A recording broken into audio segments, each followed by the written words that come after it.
Birinchi 2005-yilda kelganman Xitoyga. Til bilmay. Ingliz tili, Xitoy tili 0. 1,5 million so'm 2014-yilda hali qadri bo'lgan. Scholarship degan narsani bilmaganmiz o'sha payt. $80,000 4 yilga to'laganmiz. Tugatishim bilan HSK 6 olishga muvaffaq bo'ldim. Hozir Xitoyda qancha daromad qilasiz? Xitoy tilini yaxshilatmoqchi bo'lsangiz, BLC o'qishi baland darajada o'rgata oladi. Kimga dars o'tgansiz? Xitoylikami? Qonun bo'yicha student ishlashi mumkin emas. Keyinchalik Xitoyda ishlamoqchimi yoki Xitoy bilan bog'liq bir narsa qilmoqchi bo'lsa kelsin. Ishga joylashtirishga shoshiltirmang bolalarni. Kecha bitta qarg'uvchi bilan gaplashdim. Charchadik deydi. Ulug' shaman deydi. Shaman deydimi, qanaqadir mana joylashtirib, mana olib borib qo'yib, yedirib ham qo'yadigan darajada deb o'ylashadi. $4,000 olyapsam, halollab olgin o'shani. Ochiq, oydin aytgan. To'g'ri. Xitoyliklarda bizga nisbatan yomon narsada bo'ladi. Magistr esa kuchli joyga harakat qilish kerak. Bakalavr darajasi daraja emas hozir bu yerda. Tavsiyani har kim o'ziga to'g'risini qabul qiladi. 30 taga yaqin bola o'qigan o'zbek. Bitta men diplom olganman. O'qimagan, pul topishga chiqib ketgan ko'chaga. O'zbekistonga borishga yuzi chidamadi, Rossiyaga ishlashga ketdi. Bir oylab yotganda turmada $2,000 ga yaqin to'lash kerak bo'ladi-da. O'zlaring hal qilasizmi dedi yoki aralashaylikmi dedi-da. Shaharda to'g'ri tanlashsin. Magistratura baribir o'qish kerak. Meni qilgan xatoyimni qilmanglar. 1 yil til kursi o'qib, keyin bakalavrga universitet tanlagan ma'qul. Bizlarni Pekin shahrida hamma o'zbeklarni yig'ib, keyin bu joyda Pekinda ko'p o'zbeklarni hamjamiyat qilib, yig'ib birlashtirib turgan akamiz chaqirgan. Akamizdan o'zidan realni eshitamiz. Bu yerdagi holat, Pekindagi o'zbeklar qanday yuryapti, o'qish qanday bo'lyapti, qayerda o'qigan, qaysi universitetda. Realni suhbat eshitamiz. O'zingizni tanishtirib. Assalomu alaykum hammaga. O'zi katta rahmat siz shu suhbatga kelganingiz uchun, chunki nima deydi, kutdik desa ham bo'ladi bunaqa suhbatni. Biz ham sizni kutgandik. O'zi ham to'g'ri siz bilan tanishish o'zi ham tasodifan bo'ldi. Uni keyin aytib bersangiz ham bo'ladi. Ismim Didor Kuchkarov. Turtko'l shahrida tug'ilganman, Qoraqalpog'istonga qaraydi. Toshkentda ko'p yillardan beri yashab kelyotgandim. Keyin 2005-yilda, birinchi 2005-yilda kelganman Xitoyga. Urumchida o'qiganman. 2005-yilda kim qaror qildi deganda, Adam qaror qildi o'sha payt. Urumchida ko'pchilik biznes qiladi, hozir ham qiladi biznes. Oldi-sotdi qiladilar. Ko'pincha oldi-sotdi qiladilar. Optimga narsa olib turib sotadi. Adam o'sha payt kelib turib bir narsalarni olishga keluvdi. Opacham bilan men o'sha payt 10 yoshda bo'lganman. Shunda Urumchiga borasizda qaror osmondan tushdi desa ham bo'ladi. Bo'ldi, ketasiz degan. 10 yoshda. 10 yoshda. Urumchiga maktabga kelgansiz. Maktabga kelganman. Maktabda ham boya Yunusga o'xshab turib til kursi o'qishni boshlaganmiz. O'sha payt to'g'risi nima deydi, internatda u ham. Ichida yashaysiz, hamma narsa ichida, ovqat hamma narsa ichida. Qaraydigan odamlar bor, Uyg'urlar, Xitoyliklar hammasi yuradilar. U ham universitet ham bo'lgan, ham kollej ham bo'lgan ichida, ham maktab ham, juda katta joy. Urumchi. Ko'pchilik bilsa ham kerak, Sinjansili Da Guanhua Xueshao degan o'zi nomi bor, uzun nomi bor. Guanhua desa hamma biladi. Urumchida. Urumchi shaharidan sal nariroqga 30 kilometr bor. O'shanda 2 yil yashadimmi? Ichida o'qib, odamlar bilan tanishib, endi Uyg'urlar bo'lgandan keyin o'zingiz tilingizda o'zi bemaqsad kelgandek bo'lganman men to'g'risi. Kimdir jo'natsa, nima deysiz? Xitoy tili o'rganish kerak, lekin ishtaha bo'lmagan unaqa, lekin domlalar majburlab turib bir eplab o'rganganmiz o'sha payt. To есть kallada qolib ketganda. Majburlab degan joyda bitta joyini ko'rshaman. Ilmni ustozlarda o'rgangan, majburlab bo'lsa ham yoshlikda o'rgatish kerak. Da, o'sha payt bizani yoshlikda faqat. Ertalab misoli men prosta aytib bersam hozir sizga, ertalab soat 7 da podiyom bo'lsa, 7 da podiyom bo'ladi, svistok bilan podiyom bo'ladi-da. Urumchida o'shanaqa bo'lgan bizda. Yugurishga chiqardik birinchi o'chirda. Sverjikalarga yuguramiz. Hamma qilish kerak bu narsani.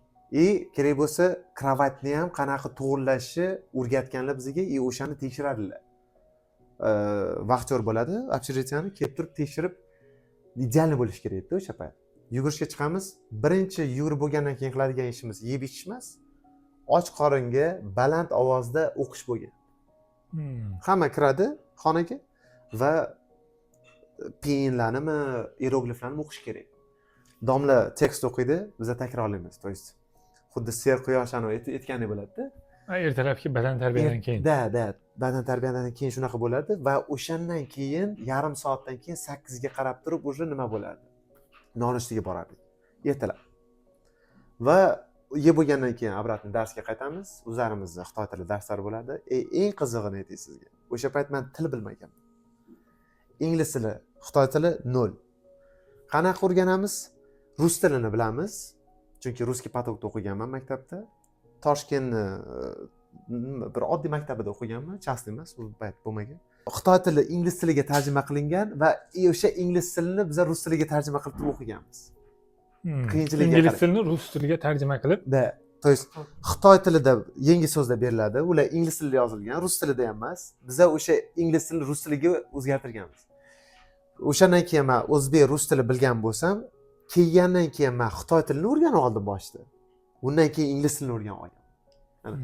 zo'r. То есть och nima deydi? Och qoringa kelib turib xitoy tilini o'rgandik desa ham bo'ladi-da. Endi свежий miyaga kelib o'rganganmiz. Shunda maktabni bu yerdagi ta'limda birinchi batan tarbiya muhim qilishi. Undan keyingisi ham muhim. Baland ovozda o'qish. То есть o'qish darsi bo'lgan. Bu Xitoyni dasturi shunaqa. Hammasi ta'lim dasturi. Hammasida. Hamma o'qishlarda shunaqa. Zo'r. Maktab o'qishlarida shunaqa. Zo'r. Undan keyin universitet 2 yil o'qigandan keyin o'sha maktabni tugatishga ketganman. 8-9 Toshkentda o'qidim. O'zim o'qishimga qaytganman. 2 yil maktab bu yerda, 2 yil keyin O'zbekistonda. Endi u programma emas, biz ham uydagilar shunaqa xoladi, qaytib turib tugatishimizni keyin. Chunki maktabdan keyin qolib ketish bo'lmagan, biz o'ylaganmiz. Hozir qaytsin, O'zbekistonda kollejlarni tugatsin, o'shandan keyin yana jo'natamiz degan plan bo'lgan. Maktabda ham o'qidim, keyin qishloqqa qaytib turib, o'zimni To'rtko'l shahriga qaytib turib kollej o'qidim. 3 yil iqtisod kollejida o'qib turib, keyin institutga kelganman. Keyin institutga Xitoyga kelgansiz. Qaysi shahrda o'qigansiz? Pekinga kelganman, primoy. Qiyinchiliklar qanday bo'lgan? Birinchidan men agentsizmi kelganimni aytib beray. Agent bilan kelganmiz o'sha payt. Birinchi agent bilan kelgan. 2014-yil agent bilan kelganmiz, 1,5 million so'm berganmiz. To'g'risi o'sha payt katta miqdorda deb o'ylaganmiz. 1,5 million so'm 2014-yilda hali qadri bo'lgan. Ikkita odam bilan kelganmiz, yana opacham bilan kelganman. 4 yillik programma. Hammasida, to'g'risi bu narsa shokka qoldirsa kerak, katta miqdorda pul to'langan bizda. Hamma narsa scholarship degan narsani bilmaganmiz o'sha payt. Grant degan narsa xira ko'ringan bizga. Shuncha yo'q, grant nimaligini bilmaganmiz. To есть bizda O'zbekistonda grant degan narsa yaxshi o'qisang, yaxshi kirgan paytingda grant ma'lum bo'ladi. Xitoyda grant deydilar, lekin biz bilmaymiz narsani. Bizga nima ham yetib bera olmaydi? Agentsiya ham yetib bera olmaydi qanaqa grant borligini, lekin ular ham hozirgidek grant yo'qda o'sha payt. Kelib olgandan keyin endi xitoy tilini sal bilamiz. Chunki oldin o'qigansizlar. Ingliz tili yaxshi bo'lgan, chunki men To'rtko'lda yaxshi o'qiganman. 1 yil ichida olib chiqqanman-da, o'sha HSK 6 darajada bilganman. Kelib qiyinchiliklar yo'q, xuddi anav Urumchiga kelganda yuraverganmiz. O'sha payt kelib olib turib sal gaplashamiz, nima zo'r bo'lyapti, odamlar bilan ingliz tilini oshirish maqsadida, xitoy tilini ham oshirish maqsadida kelganmiz. Birinchi men bitta narsani ko'p sezdim, odamlarga qarab turib, o'sha birinchi yilda sezganim, odamlarda xitoy tili bo'lsa ham tonlariga e'tibor qaramayotgan ekan. O'zimda ham o'sha xatoni sezganman. Xitoy tili biladiganlar o'sha payt to'g'risi ko'p bo'lgan, hozirgiga nisbatan. Yaxshi biladiganlar. Lekin bitta narsa tonida xato, aksentida xato ko'p sezganman-da. Men gapira olaman, xitoy tilini bilaman, lekin tonlariga qaramasdan gapirardim o'sha payt. 14-yil. 15-yilda tonliga qarab gapirishni boshlaganman. O'shandan keyin darajam oshdi. 4 yil universitetda shunda pul to'lab o'qiganmiz. 1 yillik to'lov 35 ming yuan. 5 ming dollar. Birinchi yili universitetga 5 ming dollar. Har yili 5 ming dollar. 4 yil ham 5 ming dollardan to'lab o'qigansiz. Ikkita odam bo'lganmiz 10 ming dollar. Yiliga to'lab o'qigansizlar. 4 yili 40 ming dollar. 80 ming dollar bo'lgan 2 kishiga. 80 ming dollar 4 yilga to'laganmiz. Общежитие kirmaydi hali ichiga. 2014-yil. 2014-yil. Juda katta pul. Общежитие oyiga 200 dollar. U payti grantni bilmagansizlar. Bilmaganmiz, to'lab yurganman, lekin men o'sha kunlarda qiyinchilik nimaligini bilib olganman. Balki o'shanda grant bo'lmagani uchun men qiyinchilik nimaligini bilib olganman. Endi oilamiz pul bor bo'lsa ham, men to'g'risi tejab yurganman har doim. Misoli kam yeganman. Kuniga $2 ketkazardim. Kuniga. Och qolsam qolardim. Misol nonni Xitoyda yurganlar bilsa kerak, oq noni bor. Manto deb aytiladi-da u. Manto emas, bizani manto emas. Ichida faqat xamir. Xamirda, to есть bittasini yesangiz уже to'yib qolasiz. Shu bilan yeb yurganman-da faqat. Shu bilan yeb yuraverganman. Bitta sal lag'mon bo'lgan $1 ga olardim. Shu ikkinchi mahal yeganda $2 bo'ladi. Shu nonni qo'shib olardim. Shu bilan yashaganman. $2,5 bilan yashaganman har kuni. Sekin har yili beriladigan topoviy o'quvchilarga beriladigan stipendiyadan olishga harakat qilganman. Unda ham bir martalik stipendiya bo'lgan. Yaxshi studentlarga top 10 talarga berilgan faqat. Klassimda 50 ta student bo'lgan. Top 5 talikka 3 yil shuna qilib yurdim. Bunda ham $1,100 beradi menga. Stipendiya. Bir martalik yutuq sifatida, sovrin sifatida. Yaxshi studentlarga faqat beriladi. 50 taning ichida top 5 talikda bo'lgansiz. Top 5 talikda bo'lganman $1,100 berganlar o'sha payt. O'sha ham katta baxt edi to'g'risi. Endi Qanaqadir 2014-yilga $1,100 katta pul. Katta pul. Lekin top 2 talikda, top 3 talikga esa $1,500 beradi. Men lekin top 3 talikga harakat qilganman-da. Birinchi, to есть oxirida birinchi o'rinda chiqqanman, 4-yilni tugatish kursida. O'sha payt menga yangi stipendiyalar kirib ketdi. O'sha payt esingizda bo'lsa, bir kamar, bir nima imzolandi, One Belt One Road imzolandi. O'sha payt tugatish kursida 18,000 yuanli stipendiya chiqdi. Bitta studentga beriladi faqat. Agar buni ola olsangiz, boshqa stipendiyaga topshira olmaysiz ariza. Agar bularga topshirsangiz, unga topshira olmaysiz. O'shanga tanlash kerak bo'ldi. 50 ta studentdan bittaga beriladi. Riskni oldim. O'shanga topshirdim va yutib oldim. Zo'r. 50 ta studentning ichida birinchi bo'lib o'sha grantni oldingiz. O'qishimning nomi BY, BFSU deb aytiladi. Pekin jahon tillari universiteti. Shu yerda tugatgansiz. Biznes fakultetida. Mana ukamiz ham shu yerda o'qiydi. Zo'r. Hozir o'sha universitetga o'zbekistonlik talabalarni kelishini tavsiya qilasizmi? Qanday darajada ingliz tilini bilib kelish kerak? Katta daraja, to есть yuqori sifatida yuqori tavsiya qilardim, to'g'risi. Chunki u o'qishda men ko'p narsa o'rganganman. Biz ham kecha borib o'sha universitetni ko'rdik, ichlarini aylandik. To'g'risi siz ko'rgan bo'lsangiz, u faqat tashqi ko'rinishini ko'rgansiz. Unaqa o'qishlar chiroyli bo'lganda, ko'p unaqa o'qishlar, lekin ichidagi o'qish sifatini, ta'lim sistemasi sifatida top 50 taga kirardi o'sha nimada? Xitoy bo'ylab. Top 50 ta. Top 50 ta. Dunyoda-chi? Dunyo bilmadim, lekin aniq bilaman, juda mashhur universitetlardan biri.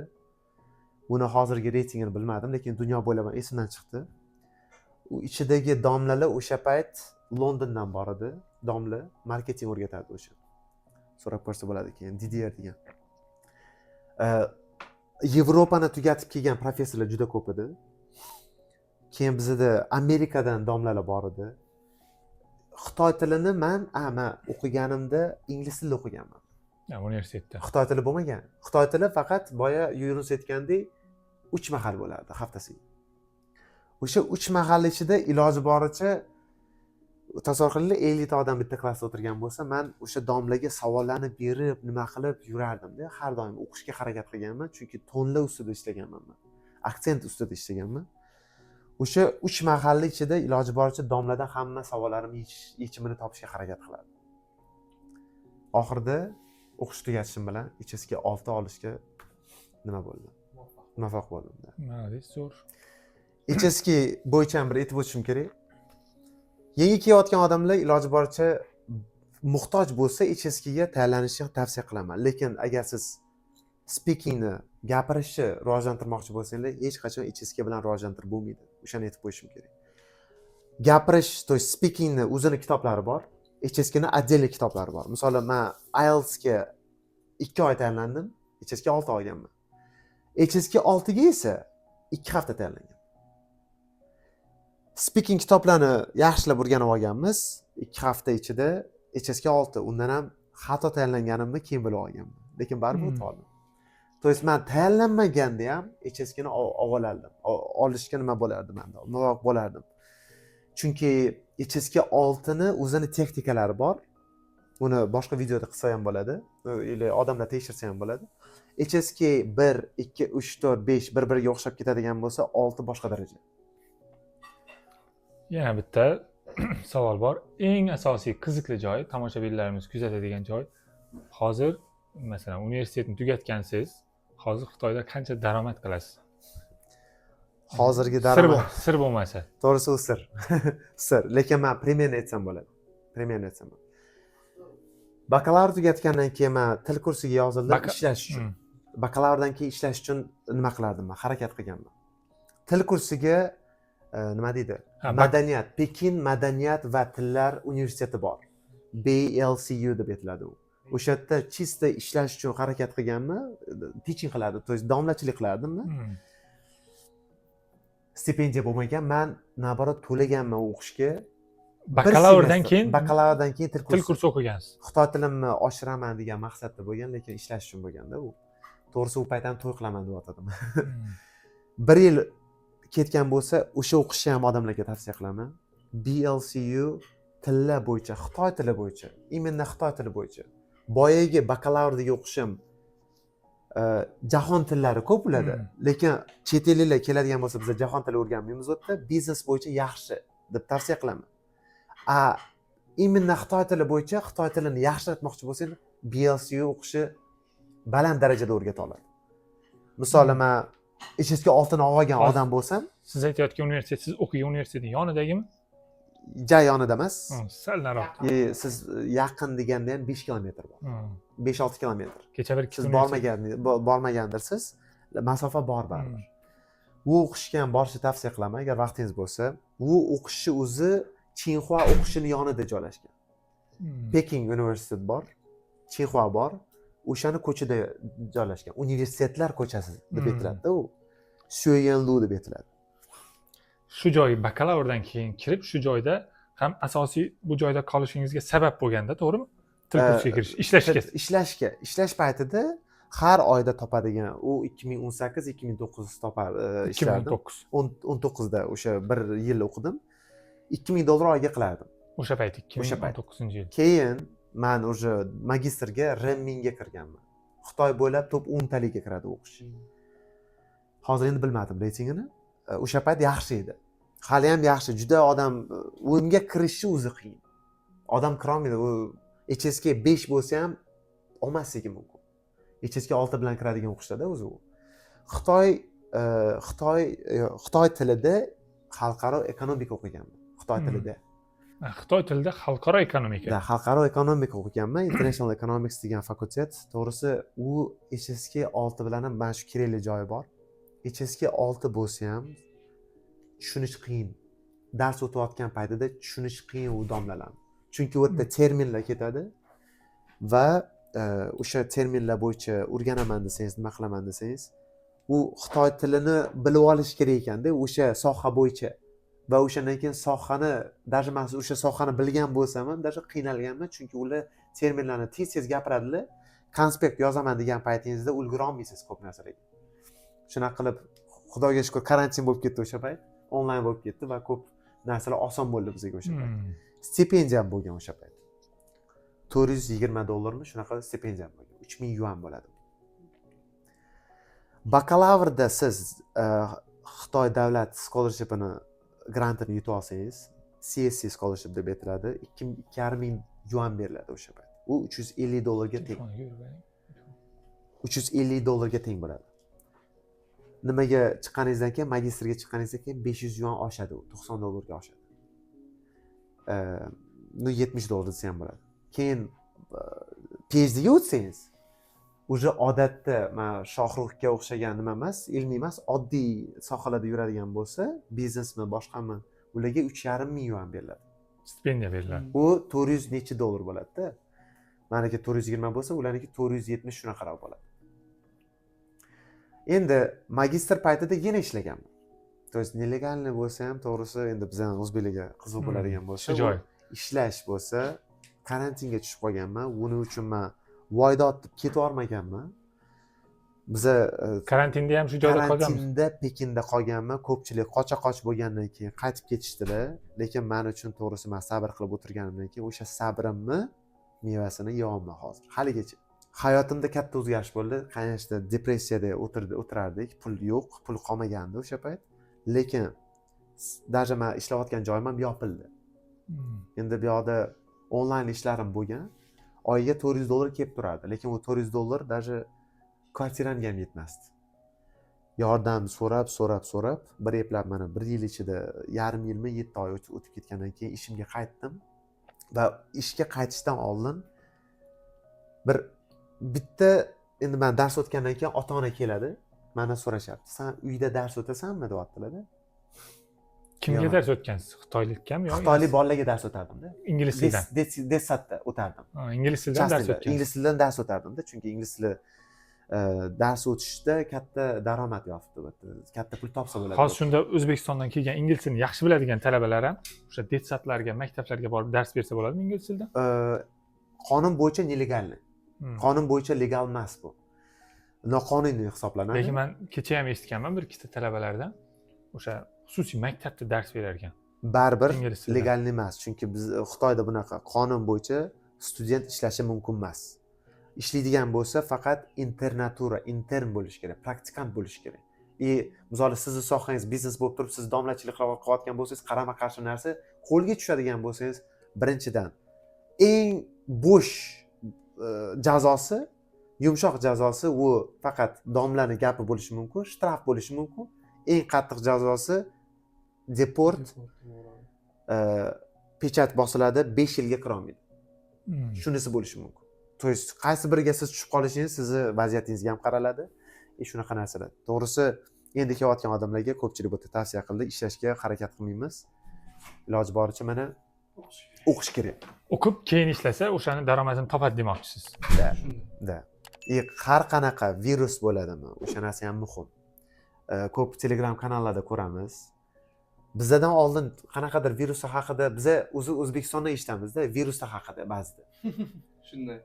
Qanaqa qilib Instagramdan menga jo'natishadi, yoki qayerdandir Telegram yulduzlaridan o'zi ham jo'natishadi-da. Militsiya o'zladanmi? Mana shu virus paydo bo'libdi ekan deb. Men keyin Xitoy xabarlariga o'taman. Bormi-ki o'sha narsa debda. Top xabarlar bo'ladi-da har kuni. Bo'ladigan bo'lsa shu yerda chiqishi kerak. Zo'r narsa keldi. Hozir O'zbekistonda shu narsa bo'lgan. Hozir bizlarda ham ogohlantirishyapti. Telegramdan bitta silka keladi. O'sha silkani bosib kirishi bilan kartasidagi pul yechilyapti. U Xitoy bilan bog'liqmi nima? Yo'q. U boshqa narsa. U boshqa. Boshqa yo'nalmiz.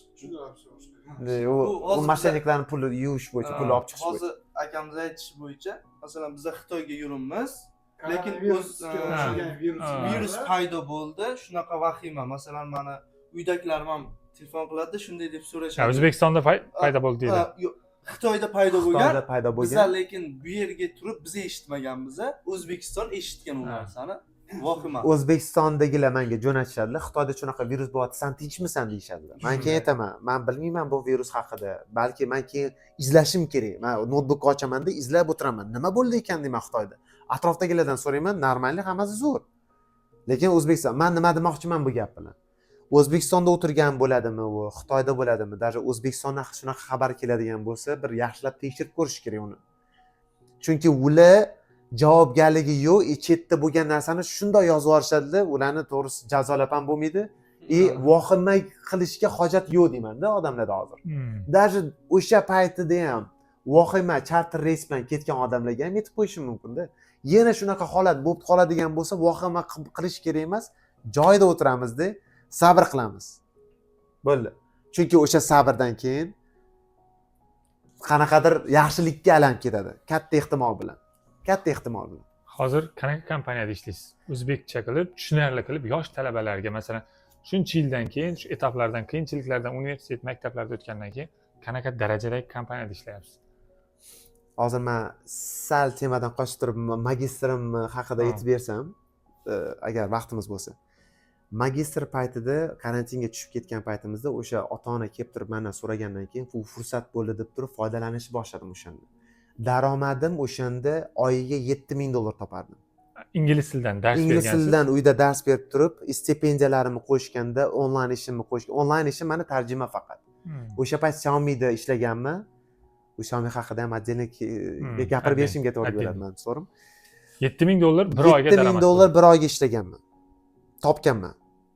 Xudoga shukr. O'sha magistrda stipendiyalarni qo'shganda onlayn ishim o'zi $400 bergan o'sha payt. Qo'shimcha keyin desatim ochilgan. Undan keyin uyda dars berardim. 6-7 ming dollar topardim. Bir oyga $6-7 daromad. Detsatda dars bergansiz ingliz tilidan. Uyda. Undan chiqib turib, men boshqa studentlarda uyida dars berardim. U narxi belgilanadi. U odamni sifatiga qarabdi, odamni o'qish sifatiga qarab. Stipendiyam, onlayn tarjima ishlarim $400 bo'lardi o'sha. Bo'ldi. Zo'r. Oyga 7,000. Lekin bu degani bilet olib turib kelamiz degani emas. Yo'q. Bu joyda bir narsani e'tibor qaratish kerak. Bu joyda o'qigan, realniy o'qigan. Hozir ko'pchilikka grant beryapti. Xitoy davlat grantlari, universitet tarafdan grantlar berilyapti. Bu kishi o'sha paytda pul to'lab realniy o'qigan. Shuni nimasini? Natijasi bo'lyapti. O'shandan keyin natijasi bo'lgan oyniga 5 Bizda tilimiz bo'lgani uchun, Xudoga shukr, ingliz tili bo'lgani uchun, xitoy tili bo'lgani uchun, u xitoy tilini men ishimda ishlatmayman. Men ingliz tili o'rgatganimda hech qachon xitoy tilini ishlatmayman. 7 yil bo'ldi ishlayotgan bo'lsam, hech bir studentim bilmaydi, hech bir ota-ona bilmaydi men xitoy tilini gapirishim. HSK 6 darajamni ham bilmaydi. Ular bilan faqat ingliz tilida. Faqat ingliz tilida nimaga? Uni ham bir nimasi bor. Siz xitoy tilini bilaman deb gapirgan kuningiz qadringiz tushib ketadi. Siz Uyg'urga aylanib ketasiz, yoki qanaqadir mesniga aylanib ketasiz, bo'ldi bu bilan xitoy tilida gaplashsa bo'ladi, savdolashishni boshlaydi, shu bilan sizning narxingiz ham tushib ketadi. Tushundingizmi? Ingliz tilida domla bo'lsangiz, faqat ingliz tilida gapirish kerak. O'shanda qadringiz oshib ketadi-da. Hurmat qiladilar. Wow deydi, bu chet ellik deydi, haqiqatan ham. Bolalarni o'qish darajasi ham oshib ketadi. Chunki bizda O'zbekistonda shu muammo ham bor. Men turk tilida ingliz tilini o'rganayotgan paytimda даже o'rganayotgan bolalar bilan ham ingliz tilida gapirardim. Chala bo'lsa ham, nima bo'lsa ham o'sha narsani yozib olinglar. Ingliz tilida gapirgan odam O'zbekistondan uyalmasdan gapirsa, o'sib ketadi darajasi. Mani studentlarim ham shunaqa. Ingliz tilida gapirganim uchun darajasi oshib ketadi sirazu. Zo'r. Endi ishlayotgan kompaniyangiz. Kompaniya magistr tugatgandan keyin Xiaomi'ga full time ga o'tganman. Xiaomi kompaniyasi Pekindagi ofisiga o'tib olganmiz. O'shanda ishlaganmiz va Xiaomi'da to'g'risi men kelajak ko'rmadim bu yerda. Bu haqida hali aytib o'tishim kerak. IT kompaniyada ishlagan bo'lsam ham katta kompaniyalardan biri. Qolib ketsam ham bo'lar to'g'risi o'sha payt, lekin nima deydi? Endi harakatchan odamga ofis ishi to'g'ri kelmas ekan birinchidan. Ikkinchidan sog'lig'iga juda katta zarar bo'ladi o'sha birinchidan. Sog'liq o'sha bel og'rishi boshladi, o'tirib ishlagandan keyin kuniga 8 soat 9 da boramiz ishga, 6 gacha ishlash kerak, 5 gacha ishlash kerak. Ba'zida oxiriga qarab o'sha qo'shishni boshladilar. Soat qo'shish. Xitoy madaniyati bo'yicha odamlar 12 soat ishlaydilar ko'pincha. Mana shu IT kompaniyalarda 12 soat ishlaydilar. 12 soat ofisda o'tirib ishlash kerak. O'tirib ishlash kerak. Xohlasangiz o'tirib ishlaysiz, xohlasangiz yotib ishlaysiz, qolish kerak ofisda. Yo'q, haqiqatan ham yotib ishlaydigan ham bo'lgan, tikka turib ishlaydigan ham bo'lgan, chunki bel chidamaydi-da o'tirib ishlashga.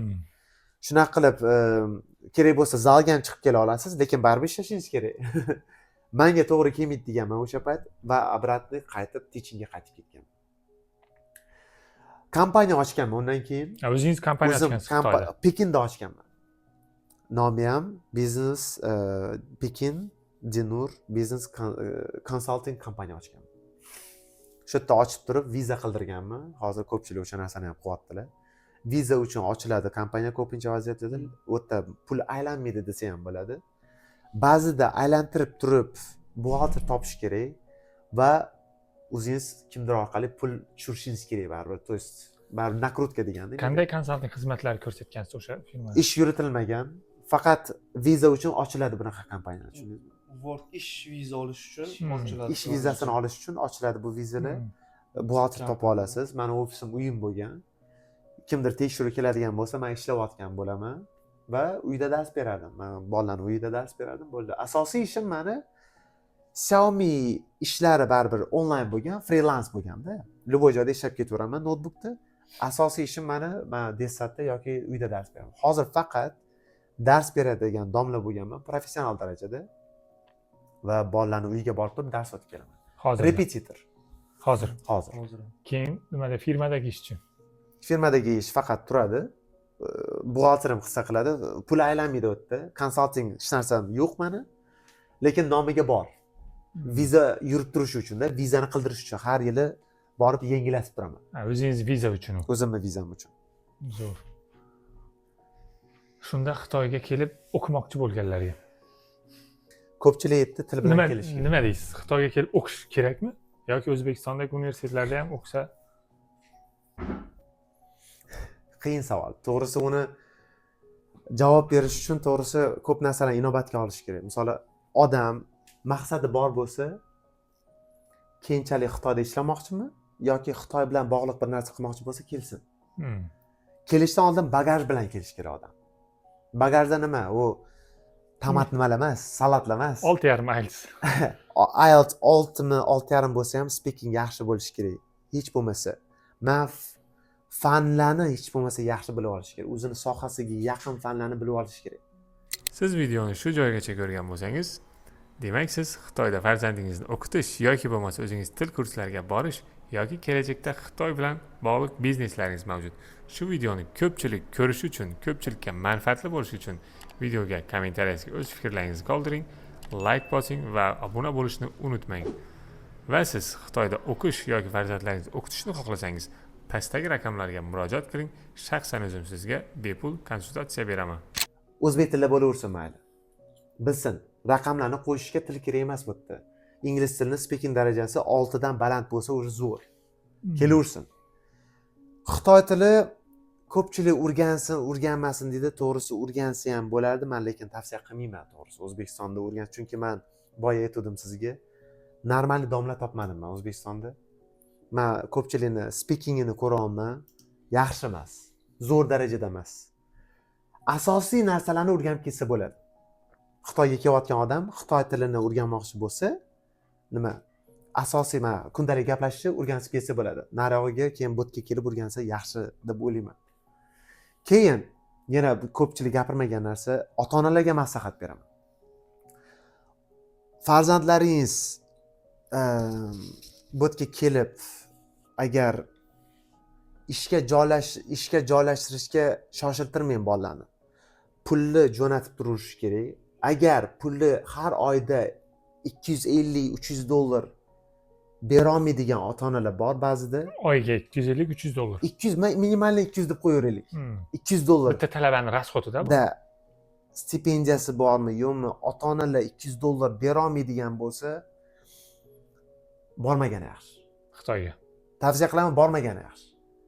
Nima bo'ladi? 1 yildan keyin ota-onalar nima deyish boshlaydilar? Bolam, biz ko'tara olmayapmiz sen rasxotingni. Bolani kelajagi barbod bo'ladi. Ko'pchilikni ko'ryapmiz, keladilar,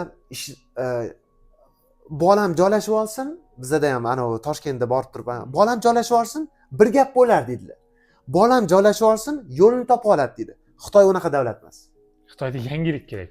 Xitoyda til nima bilan kelgan bolalar ham ishga rashotlab keladigan bo'lsa, kelmagani yaxshi. Saman boya aytdi, to'g'risi yozilmadi. O'sha gap. To'g'ri aytding.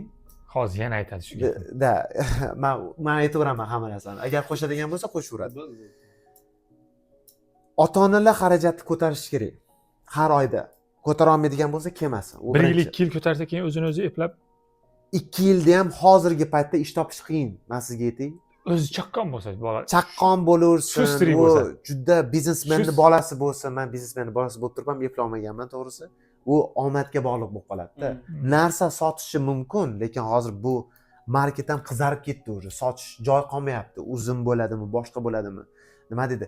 Karvon katta rizqi bo'lak degan narsa bilan ham keladi ko'pchilik.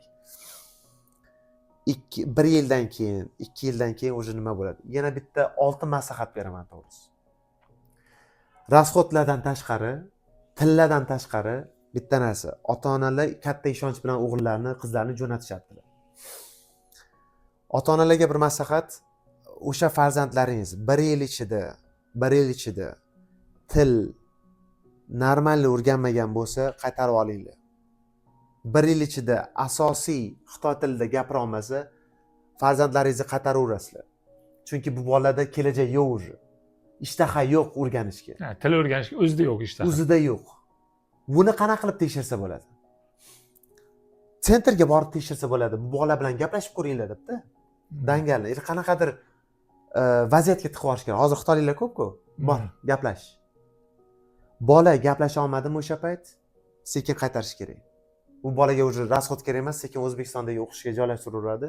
Или qanaqadir ishga joylashtiriladi, bo'ldi. Shunaqa qilib men aytayapman, bu bolani 1 yil ichida 1 yil muhlat berish kerak. O'sha narsani ketishdan oldin ham aytib qo'yish kerak-da.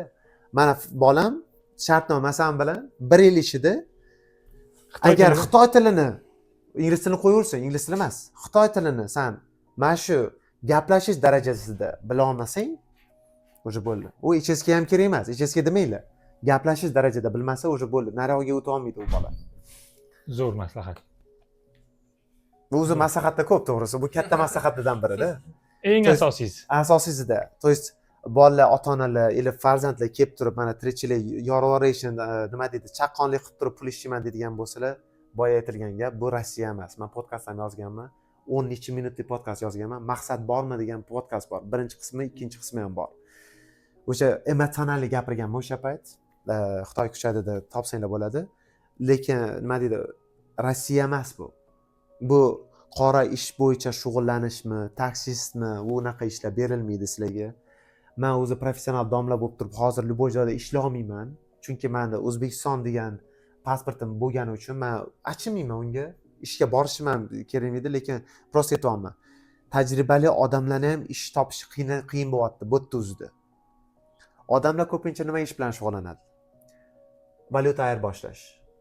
Razницада pul. Xitoyda nima qilib sotadilar, konversiya qilinadi, oldi-sotdi qiladilar. Bu yerda yuan beradilar, ila so'm, shunaqa qilib ayirboshlash qiladilar. Telefonda o'tirib. Bu ham to'g'risi nelegal ish. Teaching qiladilar, to menga o'xshagan domlalar. Keyin nima bor? Ismi nima? Gidlik qiladilar. U ham kamayapti, to'g'risi, u ham omadga qaraladi. O'sha gidlik qilmoqchi bo'lsanglar, albatta til bilish kerak bo'ladi. Til bilganda u tarjimonlagan bir maslahatim bor, keyin qo'shib yuborishim kerak bo'ladi uni. Keyin nima? Oldi-sotdi qiladilar ko'pincha hozir. Bo'ldi. Eli yuk tashish ham, to есть kargo bo'lyapti-da. Narsalarni olib boradilar, tashiydilar. Hozir mana kecha bitta kargochi bilan gaplashdim Pekindagi. Charchadik deydi. U fizически, jismoniy charchaydi odam. Yo'lda tamojada kelayotganda keldi, chiqdi, kirdi, chiqdi qilganlarni pechatlari bosiladi-yu. Aytishadilar, siz nima qilyapsiz dedi. Siz nima qilyapsiz? O'qiysizmi bu yerda dedi, yoki siz ish bilan shug'ullanasizmi dedi. Keyin sekin o'sha mana shu ishlar bilan shug'ullanayotganlar odam ko'p bo'lgani uchun nazorat kuchayishi boshlaydi. O'zbeklarga da, tем более men boshqalarga ham ta'sir qilishi mumkin-da, lekin asosan o'zbeklarga ta'sir qiladi. O'zbeklarga ta'sir degan bir kalit so'zini aytdingiz hozir. Agentstvalar, ba'zi agentstvalar aldanib kelgan o'zbeklar bo'lgandan keyin o'qishlarda pulim yo'q deb o'tiradilar. Men to'la olmayman o'qishingni, to есть agentstvalar shunaqa qilib olib kelganlar bo'ladi-da. Shartnomada bir narsalar yozilgan, bu yerga kelgandan keyin boshqa narsa bo'ladi, to'lashing kerak bo'lib chiqadi. Uni uchinchilikda pul yo'q bo'lgandan keyin har bir o'qishga mana shu o'zbeklarga nisbatan yomon fikr paydo bo'lish boshlaydi. Keyin nima qiladi? O'zbekistonni keyin olib tashlaydi. Skuvga oladi yoki olib tashlaydi. To есть O'zbekistondan qabulni kamaytirib tashlaydilar. Kvota kamayadi. Stipendiya kam berilishi boshlaydi. Yonimizda mana Woods degan bir o'qish bor. Ko'pchilik allanib kelganda o'tga 30 taga yaqinmi, 50 taga yaqin o'quvchi bo'lgan. Shartnomada bu bo'ladi, katta miqdorda to'laganlar shunaqa qilib aldanib keladi, keyin bo'ldi. Mana o'sha o'zbek bolalarni qabul qilinishi kamayib ketgan. Yaqinda mana 2 ta odam kelgan. Hozir bizani o'qishga 25 ta 20 tadan ziyod yangi student keldi. Ular xuddi shunday deyapti. Biza firmaga $4000, $3000 to'lov qildik. Bu yerga kelgandan keyin hozir endi biza nima qilishimiz kerak deyapti. Hozir endi vizani cho'zdirishlariz kerak. U mayda shuyda ishlar bor desak, firma bizaga hamma vizani o'zimiz qilib beramiz degan. Deb aytdi bizaga, shunday deyapti. San kallang yo'q, $4000 bergan. $4000 odam boshiga. Keyin men unga aytaman, "Sani kallang yo'qmi? Qanday qilib O'zbekistondan turib Xitoy vizasini cho'zdirib beradi?" Hozir u fantastik gaplar juda ko'p bo'lgan, to'g'risida. u har qanaqa vaziyatda bo'ladida va'dalarni berishadilar. Yo'q, chunki bu yerda faqat unga emas, talaba ham o'zi sal o'ylab qarash kerak. O'ylash U kerak. o'ylamayapti. Hozir o'zbek kelayotgan bolalar agentga topshirsa, agentni o'zi xuddi xudo shaklida qanaqadir mana Ulug' shaman deydi. shaman deydimi, qanaqadir mana joylashtirib, mana olib borib qo'yib, yedirib ham qo'yadigan darajada deb o'ylashadi-da. Uni oddiy qilib o'ylab qaraganda, hech kim viza senterga javob bera olmaydigan narsa. Hech kim javob bera olmaydi. Ko'rinib turgan narsa. Lekin ularga shunday degan, sizlar hech narsa qilmaysizlar, bo'ldi, borasizlar, o'qishni boshlaysizlar degan. Hech narsadan xabari yo'q ularning. $3000 olyapsanmi, $4000 olyapsanmi, halollab olgin o'shani. Ochiq, oydin aytgin. To'g'ri. Bunaqalar ko'payib ketyapti. Prosta bizdan odamlarga mana oddiy o'qishga kirayotgan bo'lsalar, boya aytdi-yu, o'zi topshirsa ham bo'ladi. Общий расход bir $100-200 bo'lib qolishi mumkin. O'zi agentlarning ishi faqat arizani to'ldirib beradilar, men emaildan jo'nataman. Odamlar o'sha asosiy bilimlarni, yana bitta narsa. Agar sizni o'g'lingiz o'zimizda til bilmaydigan bo'lsa, jo'natmay, to есть tekshirib turish kerak-da baribir. Qanaqadir sentrga borib turib, til o'rganayotgan bo'lsa ham, uni nazorat qilish kerak baribir. Bolam qaysi darajada o'rganib oldi degan savol berish kerak-da har doim. Bu bolalarni nimasini aytadigan bo'lsak, tarjimonlarga o'tiring hozir, esimdan chiqib ketishi mumkin. Tarjimonlarga bir gapim bor. Sohasida ishlayotgan odamlar mayli o'zini sohasi bo'yicha xitoy tili o'sha terminlarni bilib olishi kerak-da. Lekin hozir ko'pchiliklar bilarmonlar ko'payib ketgan to'g'risi. To есть men tarjimonman deydi. Lekin обобщённый, то есть biz hozir gaplashayotganimiz, biz aniq spetsimiz bo'yicha tarjima qila olmaymiz. Bir maslahatim bor, agar o'sha narsani bilmasanglar, iltimos, aralashmang demoqchiman. Tibbiyot bo'ladimi, elektr bo'ladimi, aralashmanglar. Aralashmoqchi, agar bilmayman, o'rganib chiqing demoqchiman u narsani. Borib men bilaman, qila olaman, eplay olaman, tirikchilik qilish uchun hamma narsaga tayyor bo'ladi-da ba'zida odam, och qolganda. Gitlar qilyapti bu ishni. Borib. Da. Borib turib O'zbekistonda ishlayotganlarga aytaman-da, qaytib turib ishlayotganlar, agar siz misol biznes tugatgan bo'lsangiz, siz borib turib meditsinami, qanaqadir boshqa soha bo'yicha tarjima qilishga men tayyor deb aytmaslik kerak deb o'ylayman-da. Chunki bizda nima deydi? Endi o'zbeklar ham xitoy tilini bilmaydilar. Xitoy odami ham, fuqarosi ham borib turib tarjimonga gapirayotgan paytida u aylantirib o'zini общий tushungan narsasini aytib yuboradi. Ba'zida boshqa narsalar bo'lib ketadi, keyin xitoyliklarda bizga nisbatan yomon narsalar bo'ladi. Yaqinda bir video ko'rib qoldim. Tarjimonlar tushirganini ko'rsatyapti xitoyliklar. Xitoyliklarning tarafini ham olayotganim yo'q men bu yerda. Xitoyliklar shunaqa vaziyatda bizga, to есть video qilayotgan bo'lsa, уже значит bu narsa, bu problemani o'ylash kerak. Tarjimonlar nima deydi? Sifati pasayib ketgan, bilaman deb kelganlar bo'ladi. Aslida bilmaydilar ular. O'sha nima tarjima qilayotganini ham bilmaydilar. U Xitoyni kiydirishganmi? Tarjimon. Da. Xitoyliklardan pul undirishni ham boshladi. To есть borib turib boshqa narx aytadi, uni ham yetib chiqqanda xitoyliklar hozir. Borib turib chekki baland ko'proqni yozdirib yubor. Endi xitoyliklar ham biladilar u narsalarni. O'shanga video qilishganlar. Qanaqadir maxinatsiyalarni ham aytib berganlar-da bizga. Videoda ko'rib qolamiz. To есть menga murojaat qilmaydilar ular. Prosta men video qarayotganimda chiqib qoladi. WeChatda qiladilar u ishni ko'p. WeChat platformasida ham o'sha videolarni ko'rib o'tiramiz. Tarjimonlar. Yana bitta achinarli holat o'zbeklarning orasida, mana atrofimizda shuncha o'zbek bo'lsa ham nima, HSK 6 darajada biladiganlar yo'q desa ham bo'ladi. Keladi, 4 yil yuradi, maqsadsiz. Siz keyinchi dedingiz-ku. Bundan keyinchi. Keyin yo'q.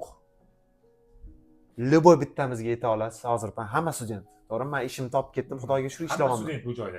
Hamma student, mendan tashqari student, любой bittasini kallasida aylanadigan narsa nima qilaman, undan keyinchi degan savolga javob yo'q. To есть birinchidan to'g'ri tavakkalni berish kerak, u nasib qilgan narsa bo'ladi deb aytamiz. Lekin belni bog'lab olish uchun ip yo'q-da odamlarda hozir. To есть bog'lash uchun ip bo'lish kerak, to есть bagaj yo'q-da odamlarda. To есть talant emas, qadr emas u. Qadr emas, ana u chala shopir deymiz-ku, o'shanaqa. Chala mulla, chala shopir ko'psi. O'qish 4 yil ichida bakalavrdan nima olib chiqding degan paytida biznesni etolmayman. Buxgalteriya o'rgandim, etolmayman, olib chiqdim deb bilmayman-da, to есть sal bilaman, tilni olib chiqqanman. Til o'rganib chiqdi. Til o'rganib chiqqanman. Biznes o'qib turib, ingliz tilida o'qib turib, tilni olib chiqqanman. Endi O'zbekistonda borib turib so'rashadilar-ku, atrofida anav qarindosh o'tiradilar-da. Ha, qana o'g'lim, nima o'rganib olding? Nima o'rganding? Shuncha yil yurding. Biz senga to'ladik, chunki men betim nima bo'lmasin deb turib, hatto men til o'rgandim. Yoraveraman deganman-da o'sha payt. Lekin hozir 4 yilni tugatgan bolalardan so'raylik-da. 4 yil yurib nima qilding? Nima o'qiding? Nima? Javob yo'q. Xuddi anav zalda o'tirgan bitta bola bor-ku, qanaqadir. Qani bir xitoy tilida gapirib bering dedi-yu o'sha bolaga. Bir narsalarni gapiradi, men bu yerda tushungandan keyin kulib o'tiribman-da u narsani nima gapirayotganini. To есть, u aychi mango, u ayjongo deb gapiryapti. To есть, siz nima dedingiz desa, boshqa narsalarni gapiryapti. To есть, shunaqa odamlar ko'payyapti-da hozir. Qarindoshlar oldida Bilmaydigan odamlar. bilmaydigan-da, bilmaydi. Nimasi yo'q. Endi xitoy tili chala bo'lsa, xitoyliklarning yonida borib ham sharmanda bo'ladi. Qarindoshcha savol bersa javob yo'q. O'zini oqlash uchun qanaqadir narsalarni o'ylab topadilar-da bular. Zato pul urdim deydi. Yana bir вообще kerakli maslahat. Odamlar 4 yilni bakalavrda sarflamasdan, to sizlar to'povoy o'qishga kira olmagan bo'lsangiz ham, hozir men hamma bo'ldi BFSUni yozib turib, yoki BLSUni, RMIni yozib turib, men shunga kiraman deb harakat. Qiyin bo'lsa ham, pastroq o'qishga kirib bo'lgan bo'lsangiz ham, siz bu podkastni eshitayotgan bo'lsa, pastroq o'qishga bakalavrga kirsa ham bo'ladi. Lekin magistr esa kuchli joyga harakat qilish kerak. Chunki oxirgi yozilgan eng yuqori ta'lim olgan joyingiz magistr yozsangiz, ertaga bo'tga ham ishga kirish oson bo'ladi. Uy tarafda ham xitoyliklarda baribir o'qishi prestijniligiga qaraladi. Bizda hozir kallada bitta narsa, top mingtalikka kiradigan o'qish deydi. Hamma shu narsani so'raydi. Bizlardan ham so'raydi. Top mingtalikka kirganmi, kirmaganmi? O'sha. Shu narsa. To есть O'zbekistonga borib, men bitta narsa aytaman-da, o'zi O'zbekistonga borib ishlash niyat bo'ladigan bo'lsa, to есть Xitoyga kelib o'qish, ishlaganda siz nima qilmoqchisiz? Davlat ishida ishlamoqchimisiz, qayerda ishlamoqchisiz? Men aytaman, rivojlanib turib, to есть уровеньni baland qilish kerak-da. Iloji boricha bakalavr tugadimi, magistrga balandroq o'qishga borish kerak. Keyin agar imkoniyat bo'lsa, PhD ga undan ham balandroq. Undan ham balandroq. Yana bitta narsani aytishim kerak. Bakalavr olganlarga ish vizasi berilmaydi. Ish vizasini ola olmaydilar odamlar.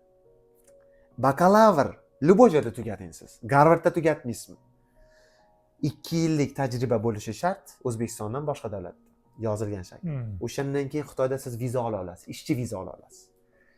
Agar siz bakalavrdan keyin magistr o'qisangiz, любой joyda. Xitoyda bo'lsa yaxshiroq, menga o'xshab. O'shanda oson bo'ladi, вообще hamma narsa oson bo'ladi. Hamma narsa oson bo'lib ketadi. Bakalavrdan keyin magistrni ham shu joyda. Agar siz PhD oladigan bo'lsangiz, iltimos, men viza deydilar. Tushundingizmi? Iltimos bizada qol, bularga chunki saviyali odamlar kerak. Savodsiz emasda, to есть nima kerak emas, pustoy kallalar kerak emasda. Bakalavr darajasi daraja emas hozir bu yerda. Yaxshi eshitib olamiz, daraja emas. U faqat xuddi kollejga o'xshab qoldi u. 4 yil qiynaldim, depressiyadaman, charchadim, o'qimayman deydigan odamlar kerak bo'lsa til kursiga yozilasizlar dam olish uchun. Keyin undan keyin nimaga magistrga kirsanglar chotki bo'ladi hammasi. Magistrda aytmoqchi bo'lyapsizki, bu yerda 4 yil bakalavrni tugatgandan keyin 1 yil xitoy tilidan til kursi qilib, agar xolasa shunaqa qiladi, agar o'qishdan charchamagan bo'lsa magistrga o'rsin deyman. To'g'ri magistrga. To'g'ri magistrga. Tavsiyani har kim o'ziga to'g'risini qabul qiladi. Aytaman, menda maslahat juda ko'p. Yana bitta nimani aytaman. Agar sizlar xitoy tilida o'qishni tavsiya qilmayman. Xitoy tilida o'qishni tavsiya qilmayman. Men boya aytdim sizga. Bakalavrdanmi? Hammasida. Ingliz tilini o'rganib kelinglar deb turib boya aytdim-ku. Ingliz tilida o'qishni davom etib turib, parallelni menga o'xshab 3 mahal xitoy tili bo'lsa, o'shani o'rgansa bo'ladi.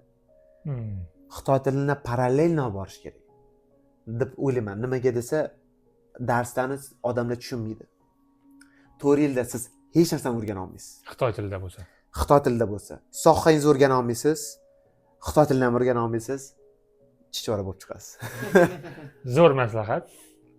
Xitoy tili siz Xitoy tilingiz даже hozir ichingizga 9 chiqib ketdi. Ichingizga 9 ga ham даже erishgan odamlar, to'g'risi men maslahat bermayman. Faqat ingliz tilida o'qib ketaveringlar, shunisi yaxshi ingliz tilida. Til bilmasanglar, sekin qaytib ketaveringlar. Agar Xitoy tilini, ingliz tilini bilmaydigan bo'lsanglar, boya aytgan gap, kelmaganlaringiz yaxshi. Zo'r maslahatlar uchun katta rahmat. Rahmat. Sog' bo'lasiz. Rahmat. Taklif uchun ham katta rahmat. Bizlarni taklif qilgan aka. Siz boyagi nimani? 25 ta bola o'qigan, qancha daromad qilgan? Shuni yana bitta nima qilib o'ting? Men bakalavrda o'qib yurganimda, meni gruppamda 25 ta 30 taga yaqin bola o'qigan, o'zbek o'qigan. Uni ichidan bitta men diplom olganman. Qolganlar nima sababdan diplom olmagan? Qolganlar diplom ololmaganning sababi ular bor fikrini pul topishga qaratgan. O'qimagan, pul topishga chiqib ketgan Pul ko'chaga. topishga chiqib ketgan.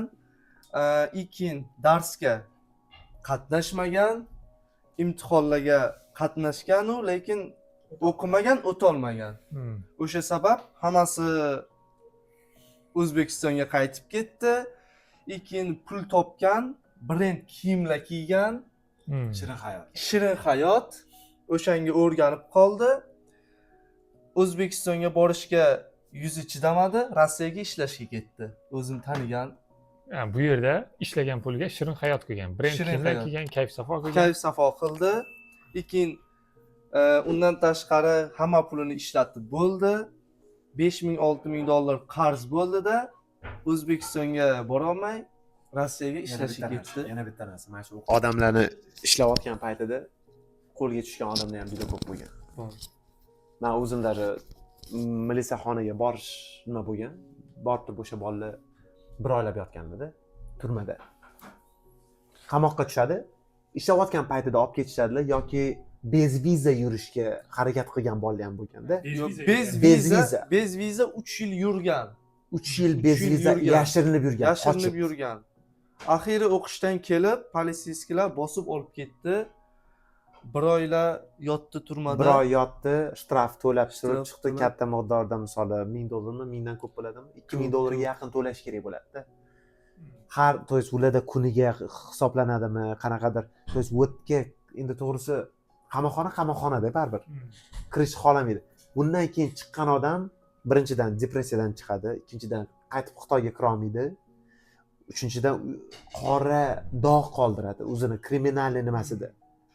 Sudlanmaganligida qoldiradi-da, tushundingizmi? Qaytib уже bo'ldi u viza berilmasligi mumkin. Даже 5 yilga deport bo'lsin, 5 yildan keyin ham buni istoriyasini, tarixini ko'radilar, bermasligi mumkin. Keyin yana bitta narsa, Xitoyga urushmaylar. O'shani Urushmaylar. men aytib beray. Urushganda ham, misoli menda ham urush bo'lgan ba'zida asabiy, endi futbolda hamma narsa bor. Misol futbol, o'zim futbolist bo'lgandan keyin men ayta olaman, futbol o'ynayotganda ham, любой joyda qiz deb urushmanglar iloji boricha-da, iloji boricha qiz deb urushmanglar. Buni o'qishda ham qiz deb bo'lgan, ba'zi joylarda ham eshitamiz qiz deb urushadilar. Endi O'zbekistonda o'tib ketishi mumkin bu narsalar, ishkal. Lekin kimdir yozib yorsa, militsiya shu joyda chaqirsa, meni o'zimda vaziyat ham bo'lgan, bir Uyg'ur bolani o'yin paytida o'zim o'yinchimni onadan ketgani uchun urganman. Yotib oldi, po'lani o'rtasida militsiya chaqiryapti. Militsiya keldi. O'zlaring hal qilasizmi dedi yoki aralashaylikmi dedi-da. Aralashing degan paytda уже bo'ldi, уже narog'ida to'xtash yo'q, kamerani tekshiradi, protokollarni yozadi. Bizda o'sha payt chiqib ketganman-da, o'zlarimiz hal qilamiz deganmiz. Shu bilan men unga bir 500 yuan berganman, u 90 dollar bo'ladi примерно-da. 70 mi 90 mi? 70 dollar bo'ladi. Shunaqa qilib vaziyatdan chiqib ketganman. Agar yozganda nima? Yozganda jiddiyligiga qaradi-da u. Katta ehtimol bilan o'sha chet ellik deport bo'ladi.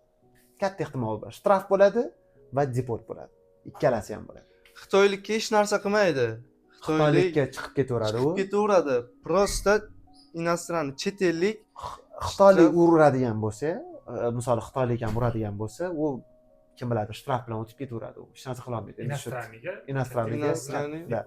Chunki bularda bardak kerak emas madaniy odamlar kerak deydi shunaqa bir kulturniy odamlar kerak deydida bizga shunaqa narsalar juda ko'p bo'ladi Shunaqa gaplar. juda ko'p emas lekin bo'lib turardi va ba'zida eshitib turamiz shunaqa narsani va ishlayotgan paytida nelegalniy deb boya aytib o'tdimu nelegalniy ishlarda tutilgan odamlar shtraf turma o'sha narsalarga kirib ketadilar baribir oxirida baribir deport bilan tugaydi ko'p Xitoyga kelmoqchiman o'sha fikr aslida bitta narsaga kelib taqalyapti. Xitoyga kelyapsanmi? O'qish uchun kel. Bu boshqa narsani yig'ishtirish kerak. aytmoqchisizki o'qishdan keyin natijasi bo'ladi. Bo'ladi. O'qishdan keyin 2 yil, 3 yil Xitoy tilini o'rgangin, tilni o'rgangin, siz yaxshi kadr bo'lsangiz bo'ladi bo'ladi. garantiya bo'ladi Garantiya. agar siz pustoy kalla bilan chiqadigan bo'lsangiz bo'lmaydi bo'lmaydi. Zo'r. Agar ishlash uchun keladigan bo'lsa, Rossiyaga ketaver. Bo'ldi. Boshqa gap yo'q. Siz aytayotgan o'sha o'qishni tashlab ishga ketganlar ham o'sha payt ilmsizligi bo'lgan, katta pul topgan, lekin Shunday. baribir yo'qotib qo'ygan. Shunday. O'qishdan ham qolgan, ilmsizligi bo'yicha topgan pulni ham yo'qotib Yo'qotib. minusga kirgan. Minusga kirdi, Rossiyaga ishlashga ketdi ba'zilari hozir O'zbekistonda yuribdi. Lekin aniq o'qiydigan, tajriba olib chiqadigan odamlarga ish, hamma sharoit bor. Bor. kerak bo'lsa stipendiya ham yeta oladi kerak bo'lsa nima orqangizda sudlanmaganligida dog' bo'lmasa qayerda bir dog' bo'lmasa sizga stipendiya ham nima ham yo'l ochiq qisqasi yo'l ochiq Shunaqa gaplar. Hurmatli kuzatuvchilar, suhbatimiz sizlarga nima bo'lgan bo'lsa, foydali bo'lgan bo'lsa, like tugmasini bosib qo'yasiz. rahmat Bitta ukamizda qo'shimchalar bor.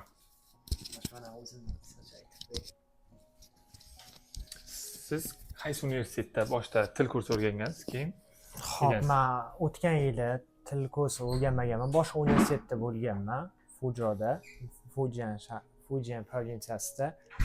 Meni o'zim hozir aka aytganlaridek BYga o'tkazganman o'qishimni, chunki men o'zim xohlardim yanada yaxshiroq joyda, yanada ta'lim yaxshiroq bo'lgan joyda o'qishda, ammo lekin bularda maslahatlar, eng yaxshi maslahatlar berishdi. Faqat men bundan tashqari yana bitta maslahatni bera olaman. Kechagi o'zi intervyudan tashqari shaharda to'g'ri tanlashsin, finanslarga yaxshi e'tibor qilinsin va keyin o'shanga qarab ish tutilinsin. Ayniqsa o'qiydigan sohalari-yu qanday imkoniyatlar bera olishini yaxshilab hisobini olib kelishsin. Foundation bo'lsa, agarda podkurs bo'lsa, qo'rqmasida podkurs o'qigan inson akademiyasiga ancha yaxshiroq tayyorlangan bo'lsa, podkurs o'qiganini qo'rqmasin vaziyati bo'lmasa Xitoyga kelyaptimi? Ingliz tili o'zi aytilgandek standartga aylanib bo'ldi. Xitoy tilidan iloji boricha til sertifikatini olib kelsalar o'zlariga plyus bo'ladi va iloji boricha keyin Xitoy ham avvaldaqangi quick win emas, ko'p kishi kelyapti va ko'p kishi agentsiyalardan topshirib ham kelyapti. Miyasi bori ham, yo'g'i ham agentsiyalardan topshirmanglar. Ingliz tilini bilasizlarmi? Universitetda oqtaringlar, topinglar sohalaring bo'yicha. Undan keyin unga veb-saytidan topshiringlar, o'zinglar o'rganib chiqinglar. 50 minut, nari bo'lsa 3 soatga yaqin vaqtlaring ketadi, lekin o'sha $1000 pulda asrab qolasizlar. Keyin yana aytishim mumkin bo'lgan narsa, iloji boricha shaharda nimasiga to'g'ri e'tibor qilinglar. Men hozir Pekinga kelganimdan keyin yolg'on gapirmayman, ichimda sabotaj bo'lib o'tmoqda. Nimaga desa, Pekinda yashash nimasi qimmat. Meni eski universitetimda bunaqangi bas edi va aka aytganlaridek, magistratura baribir o'qish kerak va bakalavr oddiy standartga aylanib qoldi.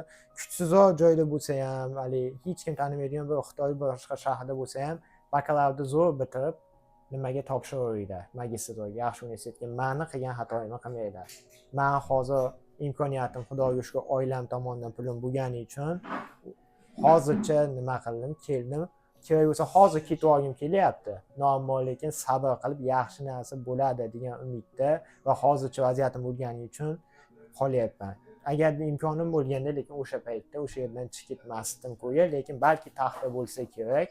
Mana hozir agarda shu Pekinga kelmaganimda, mana shu akalar bilan men tanish bo'lib qolmasdim. 10 yildan beri chatda yurib turgan va men shunaqangi networking qilmasdim va eng yaxshi maslahat qani endi kimdir menga shuni aytsa edi degan maslahat, hamma o'sha ichida ham shu aziyat chekkanini aytib o'tdi. Mana shu sohada aytib o'tdim. Iloji boricha Xitoy maqsadlaring bo'lsa, til sertifikatini o'rganinglar, 1 yil, 2 yil vaqtlaring ketadi, lekin osonroq hayot kechirasizlar, qiynalmaysizlar va aka-aqangga $40,000 to'lamaysizlar.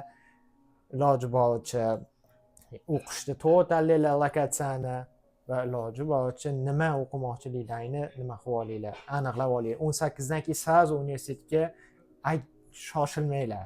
O'zlaring hali hayotda aniqlab olinglar, nimaga qiziqishlaringni, nimaga moyilliklaring borligini. Zo'r. Mani vaziyatimda men tilga qiziqardim, diplomatiya o'qimoqchi bo'lganman boshida, ammo lekin men u darajada miyam kuchli bo'lmagani uchun O'zbekistonda, Toshkentda diplomatiya men oilam vaziyati ko'tara olmagani uchun, meni oilam voyenniyda yoki davlat korxonasida ishxonalarda ishlamagan uchun, men hattoki lьгота ham ola olmaganim uchun men o'sha yerlarga qiziqmagan. Men o'qish niyatim bo'lmagan Xitoyda, lekin xudodan bo'lib men shu yoqqa kelganman. Ilojini topib boshida agentstvaga topshirib mana. Agentstva bilan kelganmisiz? Agent birinchisi,da ha, lekin undan keyin o'zim o'rganib chiqqanman. Agentstvada men boshida norozilik o'tgan, lekin shunaqa bo'lishi kerak ekan deganman. Chunki men bilmas edim agentstvalar $1000 dan ko'proq pul olinishini. Agarda bilganimda aytib o'taman, YouTubedan xohlagan narsalaringni o'rgansalar bo'ladi. YouTube'ga kirib o'rganinglar, qo'rqmanglar, o'rganish kerak. Hamma bilmayapsizlarmi? Bitta sohaga qiziqyapsizlar, siz IT ishlaymisiz, universitetda IT ga kirishingiz shart emas. O'sha IT da o'zingiz o'rganib ko'ring. Yoqdimi? 3-4 oydan keyin shu ishni yana shug'ullanmoqchisiz, bosing gazini. Agar universitetga o'tkazing. Bo'lmasa shart emas. O'zingiz yaxshilab vaziyatingizga qarab qiling. Meni vaziyatimda universitetim Pekin Jahon tillari universitetida diplomatiya bo'yicha Xitoyda birinchi o'rinda turgani uchun va dunyo bo'yicha reytingi 1200-o'rinda turadi. Va shu diplomatiyaga yaqin bo'lgani uchun men международный biznes yo'nalishida o'qib turib, undan keyin diplomatiya sohasiga o'tkazmoqchi bo'lganim uchun men o'qimoqdaman hozirgi shu universitetda. Ammo lekin sizlarda aniq bo'lmasa, maqsadni avvalo aniq qilib, keyin harakat qilinglar. Hammaga tavsiya qilinadi shu narsa. Keyin hozir ukamiz aytib o'tgandek, birinchi siz foundationga kelib, ya'ni bu til kursi bizlarda 11 yillik ta'lim bo'lgani uchun bu yerda 12 yillik ta'limni oladi. 1 yil 12 yillik emas, bemalol o'qisalar bo'ladi. Til kursi, 1 yil til kursi o'qib, keyin bakalavrga universitet tanlagan ma'qul. Bu kimga desa, agarda o'zi qiyinchilikni xohlamasdan Xitoy tilini yaxshilab o'rganib olib, ana shuna grantlarga grant olish ehtimolini oshirmoqchi bo'lsa, ha, xitoyliklar birinchi o'rinda maktabda GPA'ingizga qaraydi, so'ngra sizni sertifikat va SAT'ingizga. SAT'si bor odam Xitoyda kamdan kam vaziyatda consider qiladi, ro'yxatiga oladi, chunki Xitoyda SAT'si bor odam ko'pincha Amerikaga, Britaniya yoki Yevropa davlatlariga qiziqadi ko'proq. Ammo lekin Xitoyda ham NYU Shanghai, Duke Kunshan universitetlari bor. O'shalarga ham harakat qilib kirib turgan top o'zbek nimalari bor. Eng zo'r universitet. Eng zo'r universitetlar. Lekin unga SAT shart va majbur. Bizda ko'p kishi matematikani yaxshi o'qimaydi. Jumladan men o'zim hattoki matematikam yaxshi emas, biznes o'qisam ham, ammo lekin men o'zimni challenge qilib shu pastki aql darajasida qolgim kelmagani uchun eski universitetdan chiqib ketib o'zimni challenge qilmoqchi bo'lganim uchun va kelajakda yaxshi prestijga qarab turib встречать молодежьga yaxshi universitetda bitirgan odam baribir ehtimoli kattaroq deb o'ylayman ishga nima qilgandan keyin. Chunki yaxshi universitetda ta'lim sifatidan tashqari networking yaxshi bo'ladi. Professional networking kelajakda sizni sizga yaxshi partnyorlaringiz bo'ladi. Shunga e'tibor qiling. Meni eski universitetimda o'zbek bolalar va ustozlar ham yaxshi edi, ammo lekin ko'p kishi o'qishga e'tibor bermagani uchun ustozlarim oxir-oqibat darsga juda e'tibor bermay qo'ygani uchungina men bu yoqqa o'tganman. Ammo lekin hozir 1 yilimni jilet qilyapman. Nimaga desa, agarda men o'sha vaziyatda, o'sha universitetimda qolib, hamma yo'g'im Pekin edi-da, chunki agar o'sha universitetda qolib, oldiga technical skillimni, data analitikani qo'shsam, misol biznes sohasiga analitiklarni bir nima bilan o'zimni qo'rqqina diplom bilan ba'zi uni oldiga naviklar qo'shsangiz, spetsialist diplomiga qaralmaydi, ishni topadi deb o'ylayman. Spetsialist bo'lishga harakat qilinglar. Bitta sohani yaxshilab shu oxirigacha yetkazinglar. Zo'r. Rahmat hammaga suhbatlar uchun kattakon. Siz videoni shu joygacha ko'rgan bo'lsangiz, demak siz Xitoyda farzandingizni o'qitish yoki bo'lmasa o'zingiz til kurslariga borish yoki kelajakda Xitoy bilan bog'liq bizneslaringiz mavjud. Shu videoni ko'pchilik ko'rish uchun, ko'pchilikka manfaatli bo'lishi uchun videoga kommentariyasiga o'z fikrlaringizni qoldiring, like bosing va obuna bo'lishni unutmang.